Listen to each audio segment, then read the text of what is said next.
Assalamualaikum warahmatullahi wabarakatuh. Subhanallah walhamdulillah wala ilaha illallah wallahu akbar. Allahumma sholli ala Muhammad wa ala ali Muhammad.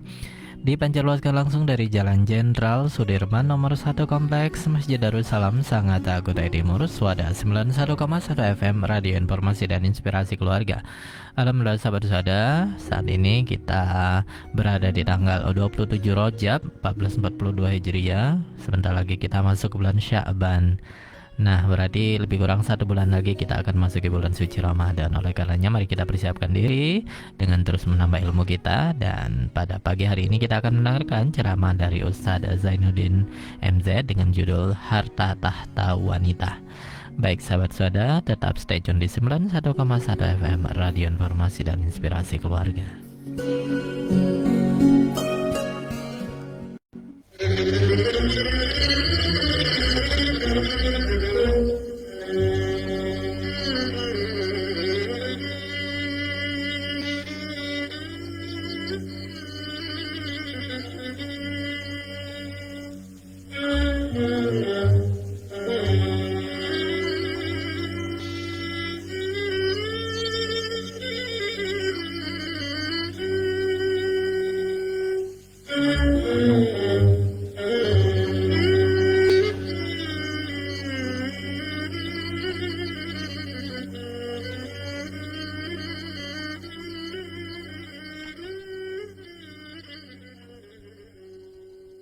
Assalamualaikum warahmatullahi wabarakatuh.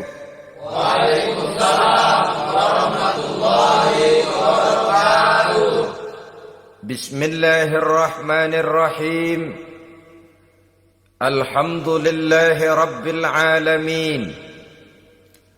Wal aqibatu lil muttaqin. Wala udwana illa 'alal zalimin.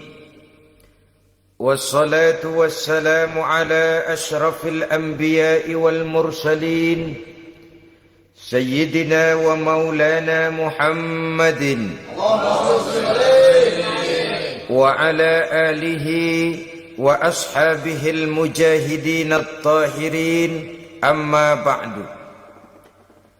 Saudara-saudara kaum muslimin rahimakumullah. Salah satu kelebihan makhluk bernama manusia, yaitu bahwa Allah Subhanahu wa ta'ala menghiasi hidup manusia ini dengan syahwat atau yang lazimnya kita sebut sebagai hawa nafsu. Inilah tenaga yang merupakan daya dorong yang melahirkan dinamika dalam kehidupan manusia, yang menyebabkan terus-menerus terjadinya perkembangan dalam sejarah peradaban dan kehidupan manusia. Hawa nafsu bisa melambungkan seseorang kepada puncak kejayaan, dan hawa nafsu dapat menenggelamkan seseorang ke dasar jurang kehancuran yang paling dalam. Pada surah Ali Imran ayat 14, Allah Subhanahu wa ta'ala berfirman, A'udzu billahi minasyaitonir rajim. Zuyyina lin-nasi hubbus syahawati minan nisa'i wal banin wal qanatiril muqantarati minadh dhahabi wal fiddah wal khaylil musawwamati wal an'ami wal harth. Dzalika mata'ul hayatid dunya. Wallahu indahu husnul ma'ab. Mari kita perhatikan ayat ini lebih dekat lagi. Allah Subhanahu wa ta'ala menjelaskan, Zuyyina linnasi hubbus syahawat. Makhluk manusia itu dihiasi dengan hawa nafsu. Dengan kata lain, hawa nafsu adalah perhiasan. Manusia tanpa hawa nafsu sama saja dengan orang yang tidak berhias, monoton, tidak mempunyai perkembangan dalam gerak kehidupannya. Tetapi kalau hawa nafsu adalah perhiasan, maka jika kita berbicara soal perhiasan, ada dua hal yang harus menjadi catatan pokok. Pertama, kapan satu perhiasan boleh kita pakai? Yang kedua, di mana perhiasan itu harus kita pakai? Kalau saudara berdandan rapi, pakai sepatu dengan kaos kaki, celana, jas, pakai dasi segala macam, tapi itu saudara lakukan pada saat saudara akan pergi ke WC, maka saudara sudah memakai perhiasan tidak pada waktu yang tepat. Begitupun sebaliknya, kalau jam tangan saudara pakai di kaki, kopiah saudara pasang di kaki, lalu sepatu naik ke atas jidat, maka saudara memakai perhiasan tidak pada tempatnya yang tepat. Demikian juga sifat yang bernama nafsu. Kapan dia boleh diperturutkan, di mana dia boleh disalurkan, adalah tugas daripada agama untuk mengatur syahwat atau hawa nafsu. Lihatlah kehidupan malaikat. Malaikat makhluk yang diciptakan Allah tanpa hawa nafsu. Maka kehidupan malaikat monoton. Malaikat tidak mempunyai peradaban dan kebudayaan. Malaikat adalah makhluk yang secara instinktif diciptakan untuk berbakti, tidak punya alternatif atau pilihan lain. Saudara lihat, ada malaikat yang sejak diciptakan diperintahkan untuk sujud, sujud saja sampai sekarang, enggak bangun-bangun.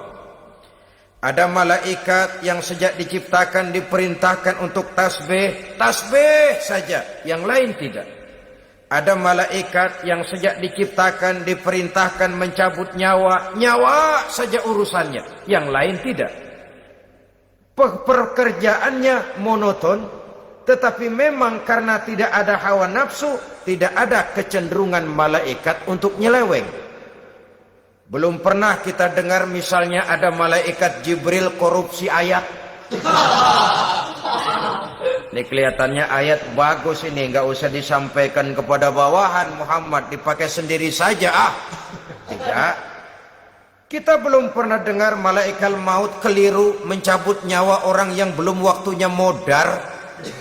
Belum pernah. Malaikat itu ibadun mukramun, la ya'sunallaha fima amarahum wa yaf'aluna ma yu'marun. Maka kehidupan malaikat adalah monoton. Dinamika tidak ada, peradaban dan kebudayaan juga tidak ada. Andai kata bumi dan seluruh isinya diserahkan kepada malaikat untuk mengisinya, barangkali saudara tidak akan pernah kenal jembatan Semanggi, saudara tidak akan pernah kenal Monas, gedung-gedung bertingkat, gedung-gedung pencakar langit. Semua yang menggerakkan itu adalah karena manusia mempunyai hawa nafsu. Nah, kemudian pada kalimat berikutnya Allah memberikan rincian. Apa nafsu kepada apa yang paling menonjol dalam kehidupan manusia itu? Pertama, minan nisa, hawa nafsu kepada perempuan. Ini tentu yang ditujukan laki-laki. Dimanapun saja makhluk bernama laki-laki, kalau dia normal, tidak impoten, mesti suka kepada perempuan. Itu wajar, bin pantas alias normal. Tetapi tadi saya katakan di awal, nafsu kepada perempuan adalah perhiasan. Kapan makainya, di mana makainya, itulah tugas agama memberikan tuntunan dan aturan. Saudara-saudara kaum muslimin rahimakumullah, nafsu kepada wanita dapat mengantarkan seseorang kepada puncak kejayaan, tapi nafsu kepada wanita bisa menenggelamkan seseorang ke jurang kehancuran. Bergantung kepada latar belakang apa yang mendorong timbulnya syahwat tadi. Dengan kata lain, motivasi syahwat tadi digerakkan oleh iman dan ketakwaan, atau semata-mata karena memang syahwat yang merupakan kendaraan iblis. Penyelewengan pertama yang terjadi dalam sejarah kehidupan manusia adalah penyelewengan yang dilakukan oleh Nabi Adam alaihi salam. pada saat ia memetik buah khuldi. Kenapa itu dilakukan oleh Nabi Adam? Karena terdorong oleh rasa sayang dan cinta kepada istrinya Hawa. Sebenarnya Hawa lah yang merajuk, Siti Hawa lah yang membujuk, dan Nabi Adam oleh karena syahwatnya kepada istrinya memperturutkan bujukan Siti Hawa itu. Peristiwa Nabi Adam ribuan tahun yang lalu akan terus relevan sampai ke zaman kita sekarang ini. Berapa banyak orang-orang yang karena terlalu ingin menyenangkan istrinya, lalu tidak segan-segan melakukan perbuatan-perbuatan yang menyimpang, baik itu merugikan orang lain, merugikan masyarakat, bahkan merugikan bangsa dan negaranya. Seorang pedagang tidak akan segan-segan menipu. Sebaliknya pun begitu. Tidak jarang wanita di dalam kelemahannya bisa menenggelamkan dunia. Seorang suami yang jujur, polos, lugu, sederhana bisa jadi koruptor ulung karena didorong-dorong oleh istrinya. Istrinya barangkali bisa saja dibakar-bakar oleh tetangganya. Suaminya jujur, sederhana, kepala bagian, tempatnya basah tapi melarat. Istri rupanya tidak sabar melihat gaya hidup yang makin konsumtif, persaingan yang makin tajam. Suaminya dikipas-kipasin. Kata istrinya, "Bang, tetangga sebelah kita lakinya pegawai kecil, Bang, tapi gelangnya kayak pelek beca. Abang ini kepala bagian tidak bisa membelikan saya macam itu, percumalah." Kata suaminya, "Ya bagaimana Bu, gaji saya cuma segitu-gitunya. Ya namanya kepala bagian, apaan kayak sabet dulu." Kalau sudah berpikir ke arah ini, artinya sudah ngipasi suaminya untuk melakukan tindakan yang tidak wajar. Saudara-saudara kaum muslimin rahimakumullah, sejak zaman klasik sampai kepada zaman kita sekarang ini, kita melihat kecenderungan syahwat kepada wanita ini. Julius Kaisar yang katanya gagah perkasa ternyata tunduk di bawah kaki Cleopatra. Napoleon Bonaparte, the Lion of Europe, singa daratan Eropa, luas kekuasaannya, gagah perkasa tentaranya, kepada siapa dia tunduk? Ke bawah kakinya Margaret Josephine. Demikianlah di zaman kita sekarang, kita melihat di Jepang betapa Perdana Menteri Uno didesak mengundurkan diri dari jabatan Perdana Menterinya oleh karena terlibat skandal dengan geisha. Kita juga melihat di Amerika betapa Senator Gary Hart dari Partai Demokrat yang masih muda, jenius, diharapkan masa depan Amerika lahir dari tangannya, terpaksa mengundurkan diri dari calon presiden oleh karena terlibat skandal dengan Donna Rice. Kita juga menyaksikan betapa parlemen dan kabinet di Inggris sempat geger oleh karena skandal Pamela Bordes, pelacur kelas kakap yang melanglang buana mencari sasaran-sasaran kakap. Ini adalah kisah kejatuhan yang diakibatkan oleh hubbus syahawat minan nisa. Oleh karenanya benar jika Nabi kita menyatakan an-nisa'u imadul bilad, wanita adalah tiang negara. Jikalau baik wanita, baik negara. Jikalau rusak wanita, hancur negara. Kalau syahwat kepada wanita cuma semata-mata karena syahwat, maka seorang laki-laki akan memandang wanita cuma sekedar alat pemuas hawa nafsu. Nilainya rendah. Sedangkan agama kita mengajarkan ma akraman nisa'a illa karimun wa ma ahanan nisa'a illa laimun, kata Nabi. Tidak akan menghormati kaum wanita kecuali orang-orang yang terhormat, dan tidak akan merendahkan derajat kaum wanita kecuali memang orang-orang yang rendah moralnya. Dengan kata lain, apabila syahwat minan nisa ini dilandasi dengan semangat iman dan ketakwaan, maka kehidupan Rasulullah sallallahu alaihi wasallam sungguh menjadi figur dan contoh dalam kehidupan kita. Perkawinannya bukan karena wajah yang cantik semata-mata, tapi lebih merupakan nilai ibadah kepada Allah Subhanahu wa ta'ala. Dengan demikian, kecenderungan kepada hubbus syahawat minan nisa dikontrol oleh nilai iman. Barometernya, tolok ukurnya adalah iman. Di zaman sekarang banyak kasus kawin campur yang pada akhirnya akan membingungkan kita sendiri.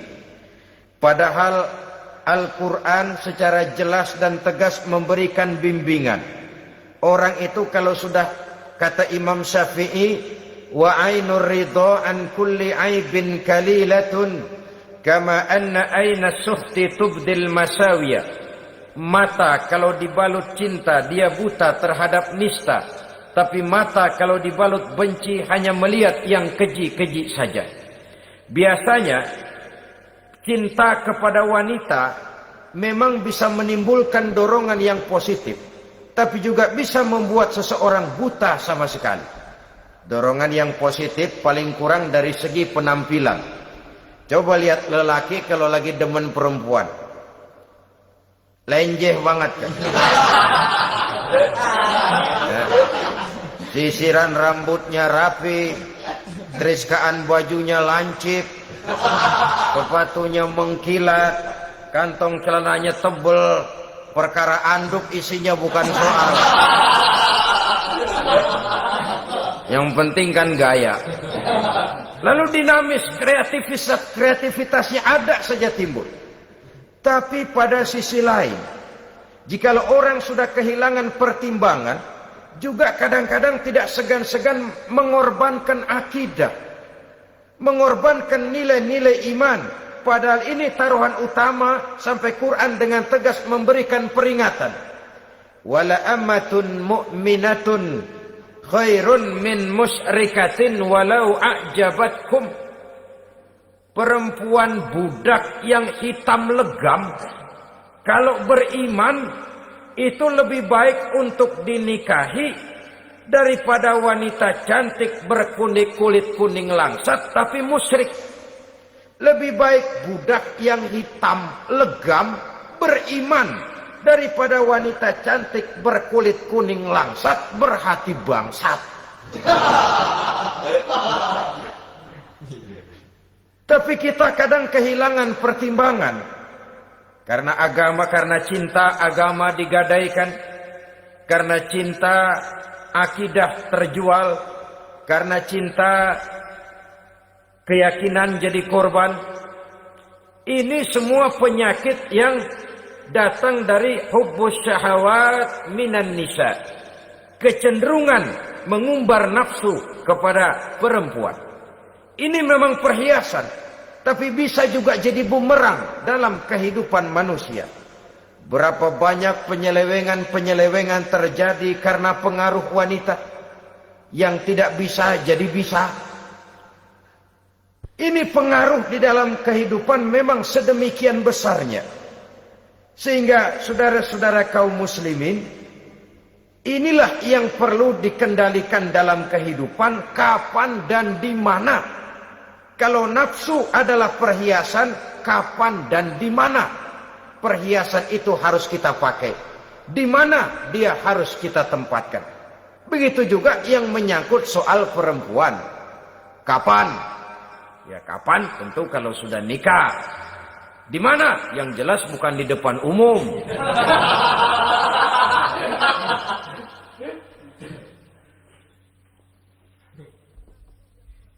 Ini nafsu yang pertama, minan nisa. Yang kedua, wal banin. Dihiasi juga manusia dengan kecintaan kepada banin. Makna banin di sini ay al-aulad, anak-anak laki. Kenapa disebut banin, anak-anak laki? Karena pertama, sering anak laki itu lebih jadi kebanggaan buat orang tuanya ketimbang anak perempuan. Sebabnya apa? Pertama, faktor nasab. Silsilah lebih kuat kepada laki-laki ketimbang perempuan. Yang kedua, faktor cita-cita. Orang tua kalau punya anak laki-laki, cita-citanya panjang.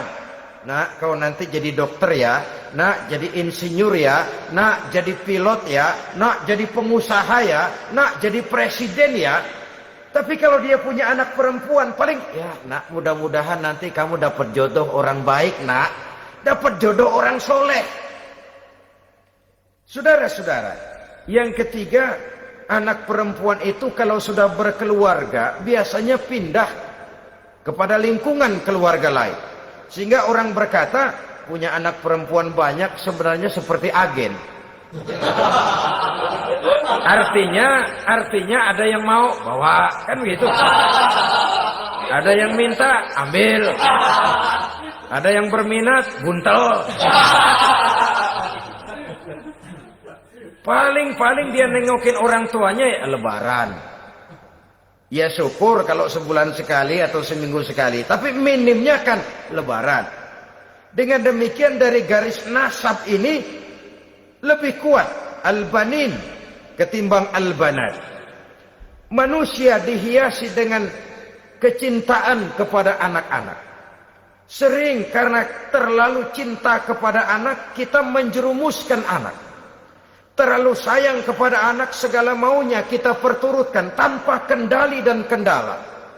Akhirnya sifat yang demikian itu malah mendorong anak untuk manja, tidak percaya kepada kemampuan yang dimilikinya, selalu mengandalkan kepada kebesaran, kemampuan daripada orang-orang yang dibanggakannya itu. Dan dalam kondisi demikian, kedewasaan dan tanggung jawabnya akan lambat berkembang. Maka Allah Subhanahu wa ta'ala memperingatkan bahwa harta dan anak bisa menjadi fitnah. Dalam ayat lain Allah juga memperingatkan, ya ayyuhallazina amanu la tulhikum amwalukum wa auladukum an dzikrillah.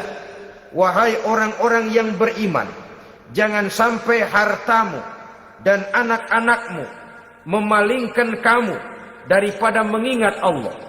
Jangan sampai kesibukanmu kepada anak dan harta benda menyebabkan kamu sampai lupa mengingat Allah Subhanahu wa ta'ala. Berapa banyak manusia yang tenggelam dengan melupakan Allah, jauh dari agama, jauh dari tuntunan syariat, oleh karena disibukkan oleh persoalan anak dan persoalan harta benda. Maka satu-satunya jalan, jikalau kita tidak ingin anak kita sampai memalingkan kita daripada mengingat Allah, nilai-nilai keimanan harus ditanamkan kepada mereka sedini mungkin. Dengan bekal ini, maka mereka, anak-anak kita, insya Allah tidak akan membuat kita orang-orang tua ini berpaling daripada mengingat Allah, berpaling daripada kehidupan beragama. Memang karena anaklah kita orang tua peras keringat banting tulang, pergi pagi pulang sore cari nafkah. Karena anaklah kita orang tua, kepala jadi kaki, kaki jadi kepala. Asal mereka bisa menikmati hari depan yang lebih baik dari yang kita nikmati sekarang ini. Tapi berapa banyak juga orang-orang tua yang tidak sadar akan amanah berupa anak ini.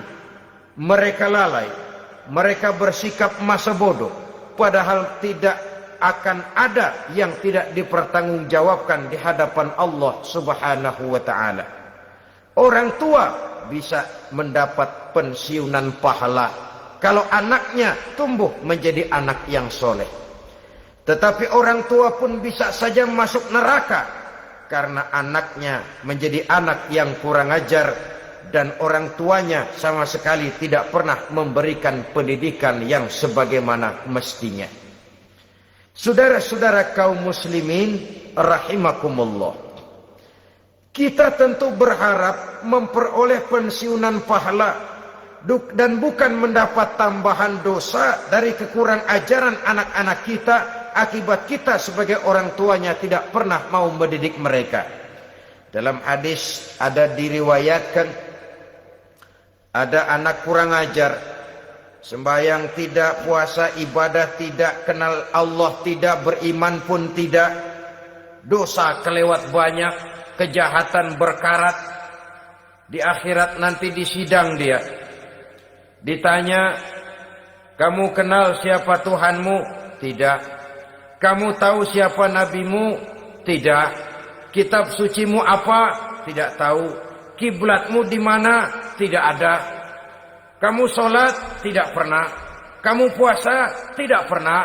Wah, kalau begitu kamu rusak sekali. Kamu neraka. Anak ini mengajukan protes. Saya menuntut keadilan. Benar saya tidak kenal siapa Tuhan saya. Saya tidak tahu apa kitab suci saya. Saya tidak pernah mendirikan sholat. Tidak pernah melaksanakan puasa. Pendeknya tidak ibadah dan tidak iman. Tapi semua itu terjadi. Sebab-sebabnya tidak lain karena orang tua saya tidak pernah mendidik dan mengajarkan saya. Orang tua saya tidak pernah mengarahkan saya ke jalan itu. Sampailah saya seperti keadaan yang sekarang ini. Orang tua saya enak-enakan ngaji, saya teler diantepin aja. Orang tua saya memegang kitab, saya megang botol. Dia tahu, dia diam saja. Dia tahu dan dia tidak memberikan peringatan. Karena orang tua saya lah, maka saya jadi seperti sekarang ini. Kalau saya harus masuk ke dalam neraka, saya menuntut keadilan agar orang tua saya juga ikut bersama saya gabung ke dalam neraka. Orang tuanya yang baik-baik dipanggil. Sudah mau berangkat ke surga nih orang tua. Dipanggil, "Ntar dulu mas, ini dulu." Mau kemana, gancang banget? Surga pak. Nanti dulu, urusan belum beres. Ini benar anakmu ini. Dilihat anaknya. Iya anak saya ini. Waktu di dunia nggak pernah diajarin ngaji. Nggak pernah. Sampai dia nggak kenal Tuhannya. Nggak kenal nabinya. Nggak kenal kiblatnya. Nggak kenal kitabnya. Iya. Dia sembahyang, kamu diam, dia nggak sholat, kamu diamin aja. Iya kali. Kenapa pakai kali? Yang benar ngomong. Ramadan dia nggak puasa, kamu nggak tegur, kamu diam saja. Iya. Wah, kamu nggak tanggung jawab. Kamu tahu anak itu adalah amanah. Menyia-nyiakan amanah adalah khianat. Khianat adalah dosa besar. Jadi bagaimana saya? Ya kamu gabung sama anakmu, join ke neraka berdua bareng. Lantaran kamu tidak mau mendidik mereka, anak-anakmu, maka jadilah anak-anakmu seperti sekarang ini. Saudara-saudara kaum muslimin rahimakumullah. Sebaliknya, jikalau anak-anak kita yang kita cintai ini, yang merupakan buah hati belahan jantung, tumbuh dan berkembang menjadi anak-anak yang soleh, yang bermanfaat bagi masyarakatnya, bagi agama, bangsa dan negaranya, kita orang tuanya bolehlah tentram menerima pensiunan pahala. Menerima pensiunan pahala dari kesolehan anak yang ditinggalkannya. Alangkah nikmatnya mendapat pensiunan pahala. Terbaring kita di bawah pohon kemboja, nilai kebaikan kita dikenal orang, nama kita akan tetap hidup. Oleh karena kita meninggalkan anak-anak yang tumbuh menjadi generasi yang soleh, bukan anak yang salah. Oleh karenanya, kecintaan kepada anak jangan sampai membuat kita lalai dari mengarahkan mereka kepada kehidupan beragama. Di zaman sekarang ini, kecenderungan kita mengarahkan anak pun sudah kepada kecenderungan yang berbau materialistis. Maka yang ramai bagaimana anak bisa mengejar program MBA, Master of Business Administration, supaya keluar bisa jadi manajer. Bagaimana anak lalu kursus komputer, supaya keluar menjadi tenaga yang canggih di bidang komputer. Ya, kalau dia perempuan cantik, bagaimana dia bisa masuk Akademi Sekretaris and Management, supaya bisa jadi sekretaris. Atau bagaimana dia bisa masuk sekolah nyanyi, supaya nanti jadi penyanyi dengan tarik suara, uang lalu mengalir ke dalam kocek jutaan nilainya. Maka yang ramai pun hal-hal yang semacam itu. Dalam pada itu, pengajian, kursus-kursus keagamaan, studi-studi klub yang membicarakan masalah-masalah agama. Ramainya kadang-kadang kalau bulan Ramadan, dianggap training center. Ya lumayan, daripada tidak sama sekali mah lumayan. Tapi dengan demikian ini kan merupakan bagian terpokok dari kehidupan manusia. Alangkah idealnya jika dia mengantongi gelar MBA, Master of Business Administration, tapi punya nilai iman yang tangguh, ahli komputer, tapi punya keyakinan beragama yang mantap. Dan ini harus ditanamkan lebih dahulu sebelum dia menguasai disiplin ilmu yang lainnya.